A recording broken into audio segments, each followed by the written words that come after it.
I noticed a tiny black, like a small black bruise looking dot on my toenail. Extremely rare though. It is extremely rare. It's very rare. It's mainly affected in over 50s. It's got nothing to do with UV sun like most skin cancers.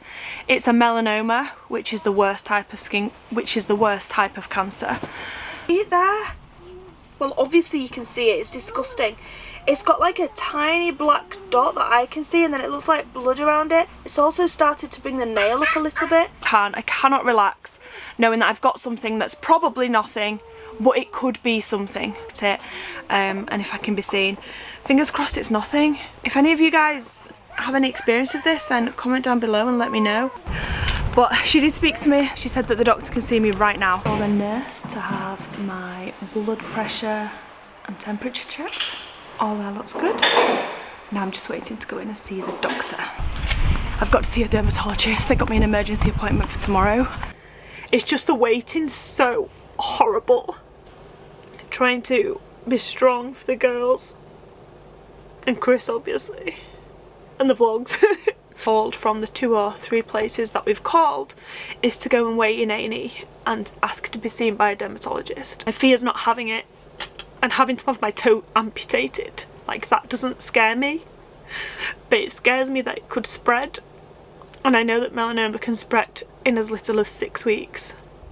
If they can't see me, if they can't give me answers, then I think it's likely that I'm going to fly home. I went to A&E here in, what's it called? Where are we? Lagos, in Lagos. And unfortunately there was no dermatologist that could see me. And then after everything, all the bad luck that we've had recently, the dermatologist would have an accident on her way to, like, what are the odds? She'd have an accident on the way to the clinic. Good morning, guys. I don't have melanoma. I don't have skin cancer. I don't have anything scary or sinister going on with my health. Just want to put that out there straight away. And scraped a tiny bit, and then it said, look, it's dry blood. Guys, he literally, within about 3 seconds, I probably could have done this myself. I probably could have done this myself.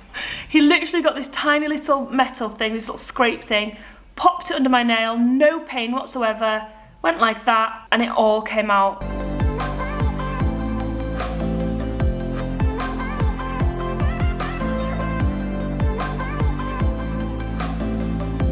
Essentially 2 weeks ago, Posey woke up in the middle of the night screaming. It was like midnight, 1 o'clock, just saying that her leg hurts. Posey can talk and communicate to us pretty well now. So she just woke up in the middle of the night. She was like, and she never does this. Never does this. She woke up she sleeps screaming so just good. like how she had pain in her leg. Yeah, and she was just telling us that her leg hurt. And so like you had to go in there and get her, and then I had to like walk in there afterward and like double reassure her, and like we took her downstairs, and like she wanted Band-Aids on her knees like to make them feel better, and we just thought that like her legs were hurting. But like as soon as she told me that, even in the middle of the night, like a red flag like went off of my body. Like the anxiety instantly hit me like a rock. Like I think that you were just like, oh, her leg hurts. Like let's put her back to sleep. But with me, like the anxiety hit me like a rock. Like I was like shaking, I was in fear because a kid that I knew growing up, like 10 years ago in my childhood, he said that he had leg pain and it ended up being bone cancer. And the only reason I knew that is because like I grew up with that. So like as soon as like she said that my leg hurts, it triggered this alarm where I go, my anxiety goes like worst case scenario instead of like. And for me, I'm like, she's fine. But I'm like kind of. But like for me, like I'm literally like needs... I'm just like worst case scenario kind of person. And I didn't know this. So I'm like I tell her, I'm like, there's this kid that I grew up with. He said that his leg hurt. He got bone cancer, and he ended up passing away as well. And it was like really traumatic because I grew up in a small town. Like everyone knew this kid, and so it was a big deal. So then like my anxiety starts making me rationalize like maybe I went through that. So like that stayed in my brain, and like now like she's saying this, and like dad gut, like parent gut, like you're supposed to like trust your instinct, and like there's always been something off. So I'm like, what if this is all happening like for a reason? And honestly, like that word just like terrifies me. Like the word cancer terrifies me. Like I've had people in my family who've had it. I know that so many people watching this, everybody's been affected by it, and it's just something that like I don't even want to like speak life into. That it like terrifies. But it like literally, I'm sure you guys can hear it in my voice, like it gives me anxiety to even talk about. Before we keep talking to you, Posey's fine and she does not have cancer. It's tough because it's such a heavy subject. But through it all, we've been connected with families who've actually gone through trauma and stuff throughout the years, and Just like followed them on Instagram. Followed them and, you know, tried to post things for them. And about a week ago, as I'm going through this and trying to find answers and praying and dealing with my anxiety and trying to, you know, get answers for Posey, this Instagram account comes onto my home feed. And I click on it and feel like it's a sign to some extent. And the Instagram account is called Positively Penelope. I'm going to link it. I've talked with the mom the past week. But essentially, Penelope is a 2-year-old girl, so Posey's age, who did get diagnosed with cancer. She has stage 4, high risk neuroblastoma. Really, we just like felt super led to share this with you guys and put this out there and help this family out, because as Cole was saying, like obviously we're super blessed with the news that we got from Posey, and it could have been anything. We're not saying that. It could have been anything that with the blood test and she was totally fine. A lot of people don't have that good news, and so we really want to bring awareness and try to help out families that don't have that good news. Yeah. And so I asked this mom, like, is it okay if we share your daughter's story? Not anything for our gain whatsoever, and I hope that you guys know that and see that.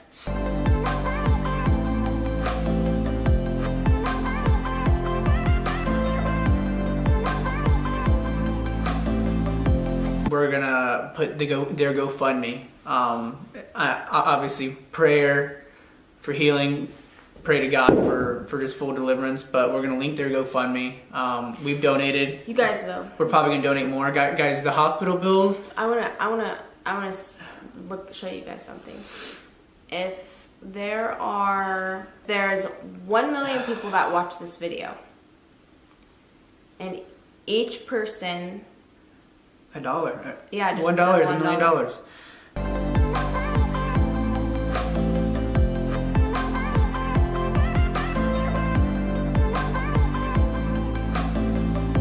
The rarest, hardest, and most expensive pet on Roblox, Adopt Me. And this is Everly's quote unquote dream pet. Mega Fly Ride Bat Dragon. We want it. Didn't even reach our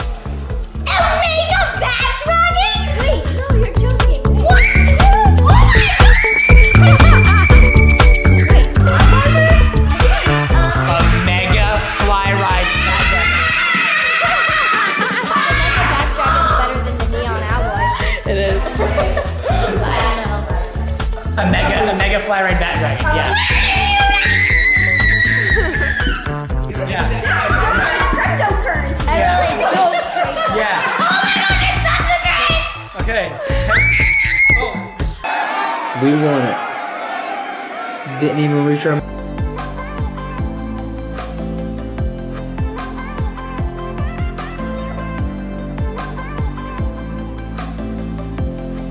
So like, we aren't asking you to do anything crazy. Even if just all of you guys did $1 to this family, that's insane. Yeah. That's insane. Yeah. So.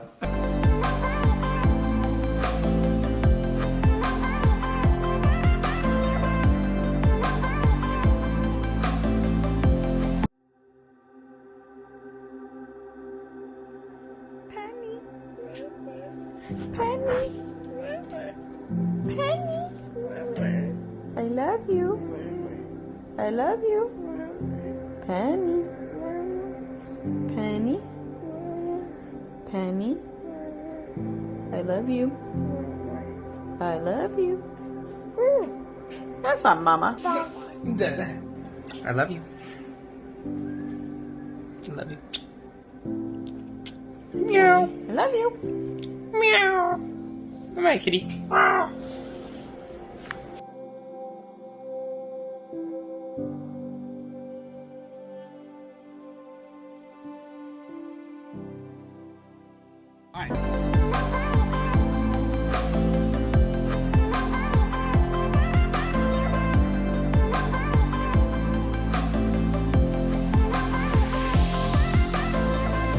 Is it recording? It's recording. Let's go. My name is Brant. Back in 2012, I made a YouTube channel. 2 days right after my 16th birthday. And I don't know what to do now. Nearly a decade later, my videos have drastically changed. A topless, goofy kid with way too much time on his hands, to a croc-wearing dad, my beautiful wife Savannah, and our 3 kids. 8-year-old Everly, 2-year-old Posey, and 1-year-old Zealand. We have worked hard to get where we are today, but Savannah and I are perfect examples of right place, right time.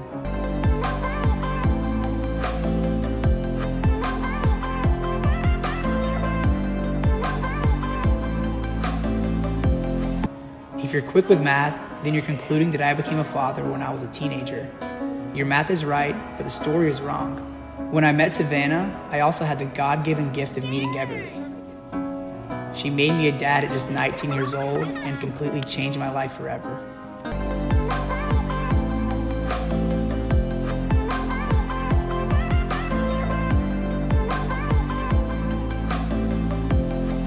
Savannah had Everly from a previous relationship when she was 19 years old. Savannah and I got married on July 9th, 2017, and pretty soon after that, we started having babies. Posey is our sweet, full of personality little girl, and Zealand is our giggly mama's boy. We are happy, completely normal, other than the fact that we share our lives on the internet for a living.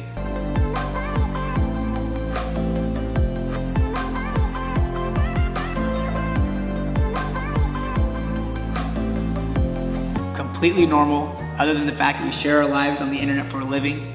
And back in February of 2021, we posted a video called My Struggle with Anxiety. Posey has kind of given us a run with just like she's been hospitalized 3 times, right? Yeah. Like in Posey's like first year of life, she had to go to the ER like 3 times. And not even including the cruise. You guys, it wasn't even just like she was kind of sick and we had to go. She was like projectile vomiting, had to like get an IV, like got x-rays. It's not like normal sick. No, like she's always like scared us so bad. I was truly just riddled with anxiety. I had convinced myself that our 2-year-old daughter had cancer, and it sounds so blunt and so almost bad to say, but I was convinced, and I wasn't eating. I couldn't sleep. She had bruising on her legs, like most kids do. But as you Google things, you can just convince yourself of stuff, and that's my personality, unfortunately. And we really didn't talk to anybody about it. No. That's the thing too. So I think it was like eating him up inside too, just like only talking to me about it, who I feel like I was like taking all the weight for him, because I was like, no, it's fine. Because I feel like I had to be that way, because if we were both the way he was, I feel like we could have like went into like the darkest. It would have been bad had we both. And so I was like, nope, everything's fine. Like there's no way that that's gonna happen. Like everything's fine. It's not gonna happen to us, which is what I feel like all parents say, is like, you don't think it's gonna happen to you. Yeah, you don't think it's gonna happen to you. And so I would take.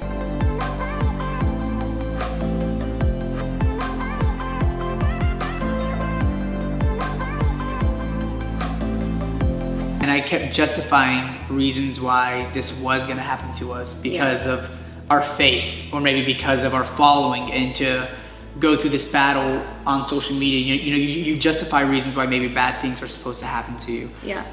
And Posey was waking up in the middle of the night with leg pain, growing pains, whatever it was. She was waking up and she was like screaming. And it happened like for like 2 weeks, 3 weeks straight. And all that I could think of was this kid growing up who complained about leg pain, and it ended up being leukemia. And he ended up passing away. And I was thinking maybe that happened for a reason, so that now I would be aware and get her taken in. But I was such a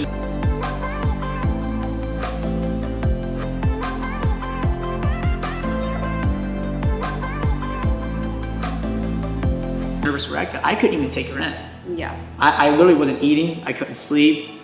I mean, my kids are my everything. I took her to get blood tests a couple times. We did like all the scans that we possibly could do. We did everything. But I think at the end of all of this, we knew exactly what God was doing, and he was breaking our hearts for a reason. So broken. And as we were looking into this, I wasn't just focusing on my kid. I was now coming across all these other kids and all these other families. And I was like, this is not an uncommon thing. You know, like this is common. I mean, we were finding families down the street in neighborhoods not too far away, like in our community, and then all across the country and the world. We're like, man, this is happening so often. And I was thinking people need to know, and I'm sure that people do, but like, I gotta do something.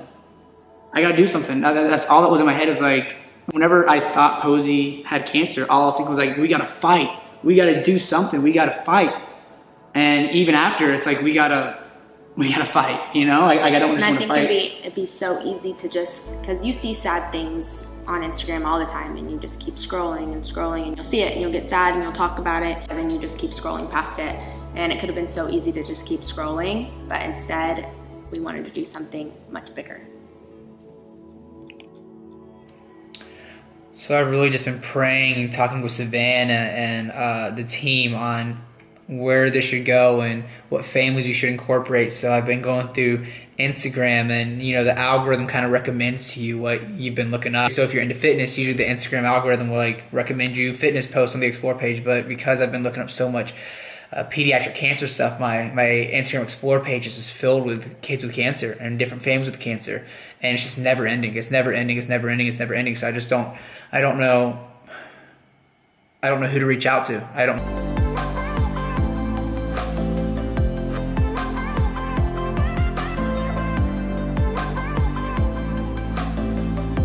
know where to begin. So I'm just starting. I'm just reaching out to different families and different people, and just praying that God will put the right people and the right families who want to tell their story, who are desperately trying to use their Instagrams and their platform that they already have to raise awareness and tell their story. We want to give them a bigger platform to further tell that story on. So it's a lot. It's hard. What can we do that hasn't already been done?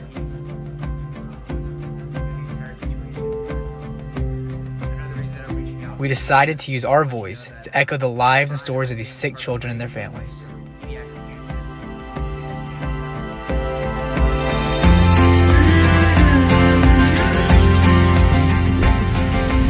So right now we're headed to LA to meet with a little girl and her mom named Callie. She started another session of chemotherapy yesterday. Today is actually her second day of treatment, so we're going, and obviously with COVID and all the hospital regulations, a big part that we wanted to capture within this documentary was the hospitals, you know, just within the hospitals, because it's something that all parents hate, the kids hate. They love being home, you know, nobody wants to be away from their family, and especially with COVID times, whenever a lot of the times only one parent's allowed in. In LA, they just started allowing 2 people. So this mom's going in, and she has one extra spot, and she's allowing me to come in for the day, and that's where we're going.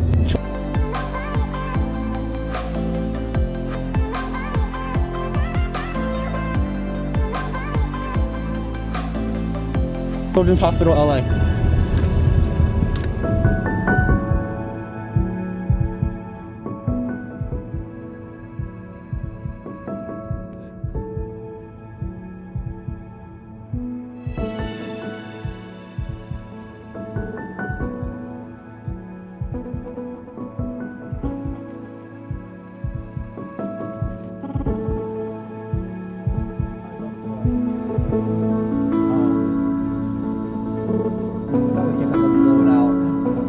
Okay, so we are 2 minutes out. Are you guys in the LA Children's Hospital parking lot or the Vons? Is my mask upside down? Yeah. Mask upside down. There we go. Yeah, you just gotta keep it rolling. Hello. Hey, Callie, how are you? My name's Cole. We got you a giant pony cycle. We heard that you wanted one of these, right? You are welcome. You're so sweet.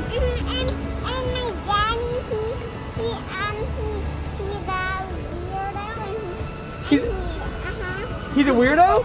That's awesome. We love weirdos. It's nice to meet you. Hey, nice to meet you, brother. Yeah. Thank you so much. No, thank you guys for letting me come along. And Childhood cancer is the leading cause of death by disease in children under the age of 19 in the U.S. 1 in 285 children in the U.S. will be diagnosed with cancer by the time that they are 20 years old. Each year, an estimated 250,000 plus children will be diagnosed with cancer worldwide. That's almost 700 kids per day. Despite these facts, childhood cancer research receives less than 4% of the annual budget from the National Cancer Institute. So on a normal chemo treatment day, you'll be admitted to the room like this. Sometimes it's shared, but including Your own room today. And you get in at 9 usually, and you said yesterday you didn't leave till 5? Yes. Wow. 9 to 5. That's a long day for a little girl. Is this your bunny's port? Yeah? Yeah, I don't know where the cap is. I might take it off. Oh, we gotta find a top. Wow. Yeah, we love pony rides. Yeah, but they're trying to eat the bushes.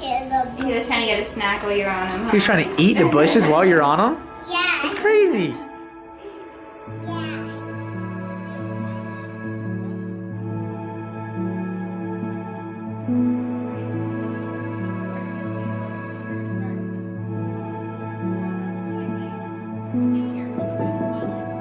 Here, Callie is learning how to swallow a pill. She is learning because they are adult-sized pills. No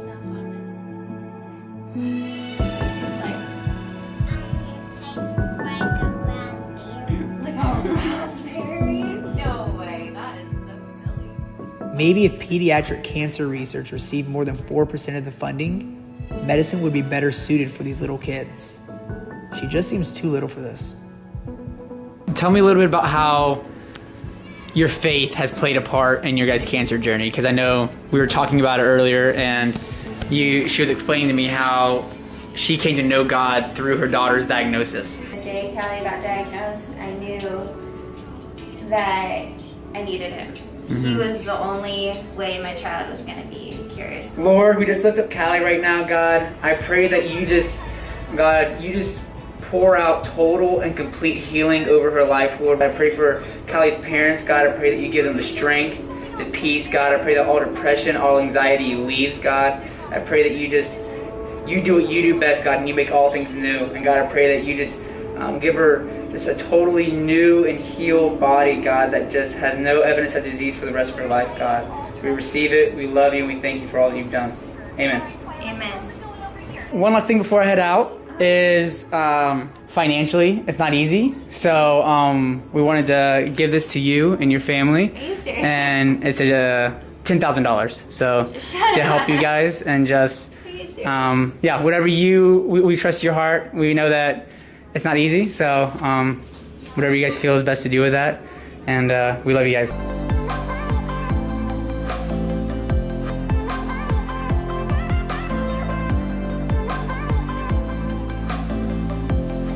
It's so nice meeting you. You're so cute, okay? And you're so well behaved and you're so strong. Yeah, and my dog, she really was, last night she was licking my daddy's feet. Your dog was doing that? Yeah, the brown one.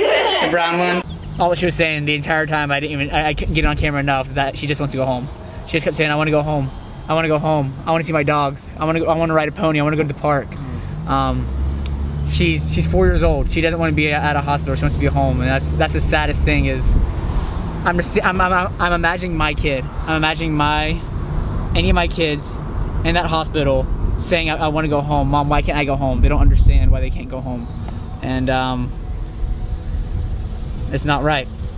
It's not right. So Cole told me that he found a family in Miami whose little girl had cancer, and he was gonna go visit them and pray over them, and at the same time he was going to go visit Penelope's family who lived in New Jersey, and I wanted to go so badly with him, and but at the same time I thought, how important of an opportunity would this be for our daughter Everly, who's 8, to go with him. First of all, to just be humbled by just your overall health. Like, I don't think that we realize how blessed we are just by being healthy, and for Everly to learn that. And also just to get some daddy time with Cole, and just to have this like learning experience, just to pray over families and pray over healing. And I just thought this was really important for Everly to go do with her dad. And so I sent them two together to go do this. I stayed back home with the babies, and it just would have been a lot to take take both of the babies with us. Aww. Okay, bye-bye, Sissy. You have so much fun. Yes. She said you're gonna have so much fun with Daddy. She said you'll get snacks. Goodbye, Posey. I love you. Hey, be a good girl for mommy, okay? Be a good girl for mommy. Posey's not crying. Posey's not crying now. Sissy's so sad because she's gonna miss Mommy and Posey. She's gonna miss you guys so much. Yeah, we can draw. Yeah, well, I want to draw. Okay, I love you. Love you. Bye, guys. Love you guys. Bye. We will. Everyone's doing better now. You happy? Yeah, you better? Still miss your mom? Just kind of, no one kind of miss you now.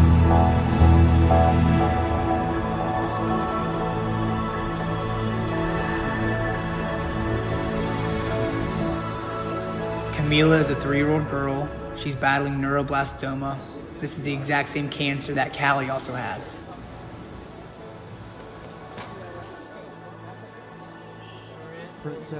We're currently in the Los Angeles airport getting ready to catch a red-eye flight to Miami where we will meet with Camila and her family in the morning. So even though she lives in Miami, I feel like that's God's heart. Like you don't always just go for the easy person right down the street. If God's calling you to go and pray over and share someone's story who's on the other side of the country.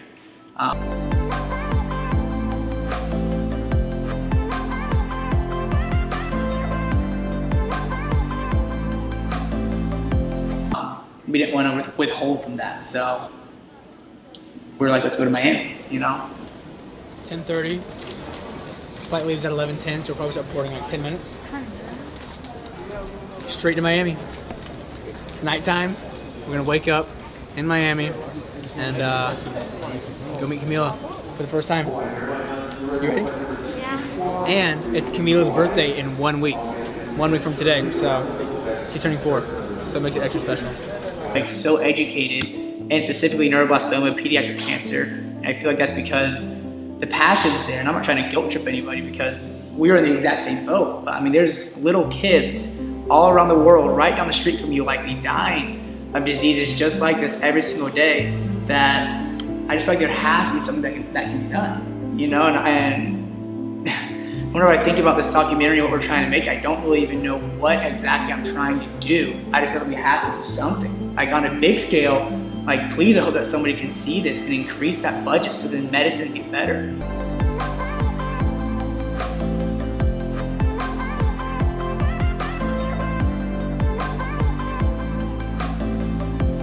Back in the mid-1950s, childhood leukemia had less than a 10% survival rate, and now because medicine has increased, it has over a 90% survival rate. So, I mean, those statistics are amazing, but there's still so many childhood cancers that still have such a small survival rate. But neuroblastoma is so common in kids 5 and under. It's one of the more common diseases, and we're hoping for better medicines and hopefully one day a cure. I don't know why bad things happen and why kids get sick. But this message of faith and hope in Jesus is why we came. We were close. Yeah, we're in your back end. Hi, Camila. Nice to meet you. How are you? I like your bow. Is it cool if we come over for a little bit? She's like, I want to play with the little girl. Yeah, this is Everly. Say hi. She's a lot of fun. She's good with kids.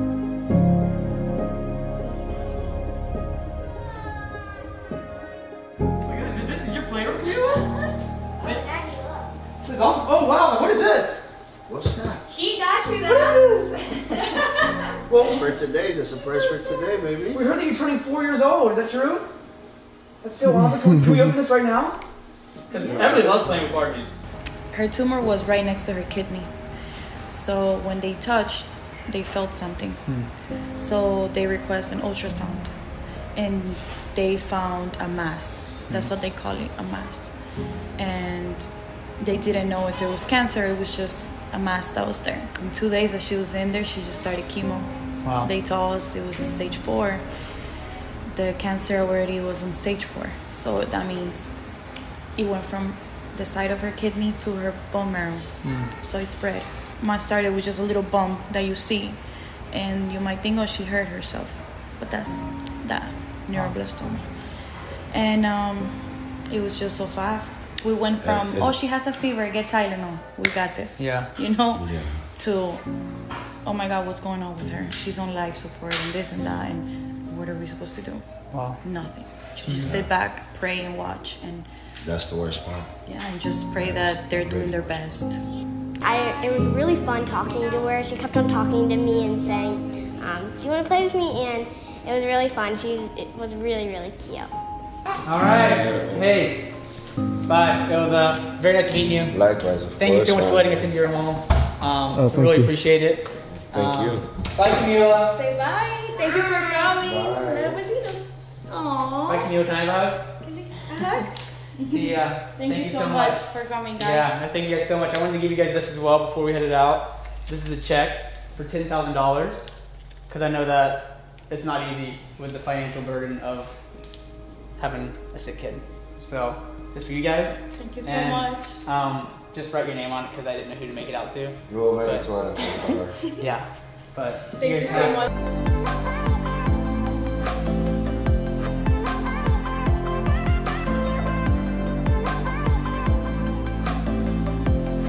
was 2 years old like Posey, but did get diagnosed with cancer. In the summer of 2020, Penelope got diagnosed with stage 4 neuroblastoma.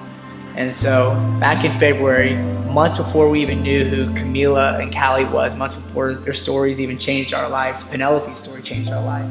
And Penelope's story inspired this entire documentary. I truly don't think that we'd be making this documentary without Penelope's story. Yeah. And so back in February, we just knew that we had to help her. We didn't know how, but we just knew that we had to help her. And one of the ways that we felt called to help her was to fly out and pray over her. So that's what we planned on doing. We actually booked flights, and we were planning to fly out and pray for healing and a divine miracle to happen over her.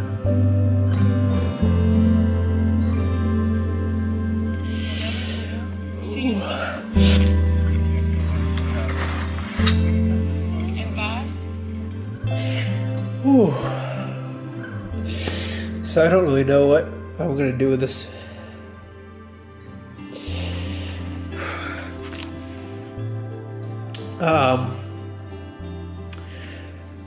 As a lot of you guys know, we followed this girl named Penelope, and we tried to raise some money and awareness. And I was actually supposed to fly out and meet her and pray over her and just believe for a miracle. But she passed. She ended up passing a few days before I was even able to fly out. And that wrecked me. That wrecked me really bad. I haven't been the same since I've been coming across these kids, and after Penelope, it was just kid after kid after kid after kid after kid after kid after kid. Ever since I went down the rabbit hole, per se, of just finding these kids with cancer, I just find myself watching their stories and just breaking down all the time. Like I said, I just see my kid, and for the longest time, I could just look away. I could watch a kid dying of cancer, and I could watch it, see them with bald hair, know they're dying, and then look away and be able to go and enjoy my day. And now I just can't do that. I can't look away anymore. So, I've been thinking, I've been praying, I've been talking with people on just what we can do, how we can help. Because I know that we can't help everybody, but if we can help some people, then that's what we're going to try and do. So I have no idea where this is going to go, but I've been in contact with Camilla's family. So she lives in Miami. Penelope lived in New Jersey, and we're gonna do something. So I don't know what, but we're gonna do something.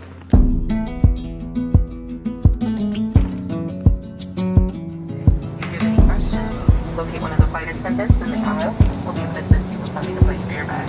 Very nice row. We're going to pick up dinner right now to bring over to Penelope's parents' place. We asked what their favorite dinner was. They said Olive Garden, so we're picking up Olive Garden, gonna go meet with them, have dinner. So even with Penelope being gone, I wanted to, it just felt right to include her parents in this. And even though she's been in heaven for a few months, her parents haven't touched any of the stuff at her house. All of her toys, all the stuff, they said it's exactly where Penelope left it. So we're going to see that right now. Going to have dinner with them, just have a conversation, and then we'll stay the night. And then tomorrow morning we're actually going to drive 2.5 hours to where they buried Penelope.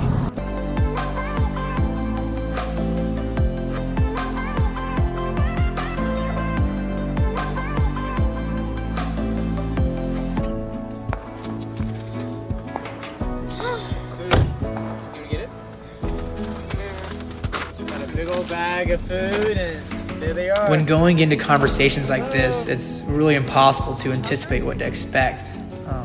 I'm not a professional. I don't have these conversations regularly with people, and I just wanted them to be able to tell their story.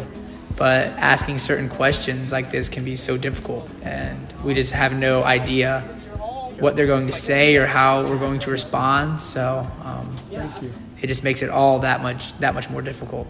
Not in like a bad way, I'm not bashing them at all, because honestly she had a 2-year appointment for like her pediatrician's like yearly checkup, like 4 days before we actually got diagnosed.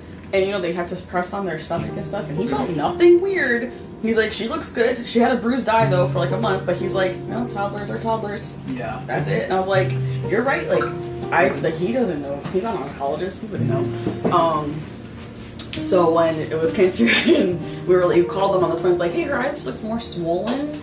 The doctor's office is about to close, so they're like, you can bring her to the ER if you want to, but you know, COVID's like really heavy right now, so you shouldn't. Like, we should wait on it. Mm-hmm. And they kind of gave us the option. They were like, you know, if you want to go in, you can. We were not going to tell you not to do it, but that's your call. Were the protrusions all due to tumors in the cancer, or any of the medication, or no, it was all tumors in the cancer itself? Leading up to Penelope's death, were you guys expecting it? And as it happened,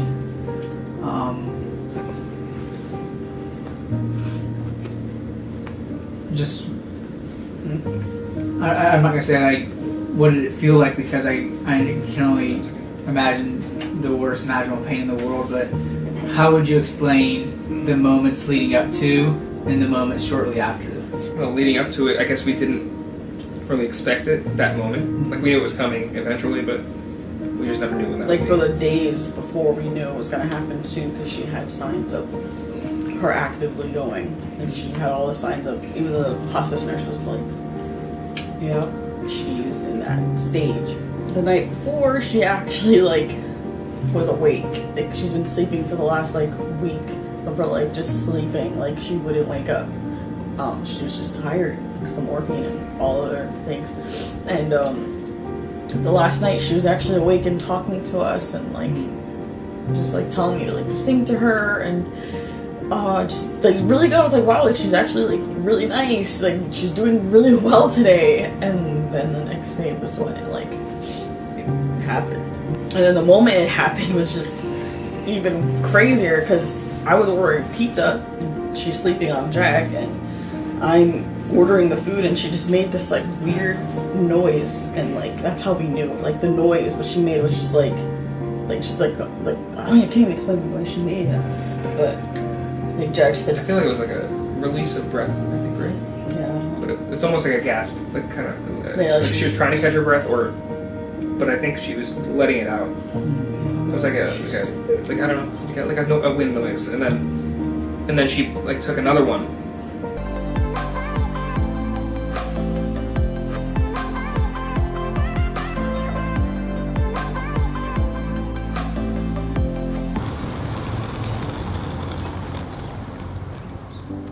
The next morning, we drove 2 hours from Penelope's family's house in Newark, New Jersey to Penelope's gravesite. Yeah, Lincoln Tunnel, 2 miles ahead. Sorry, guys. No, you're all good. Please don't apologize.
Penny.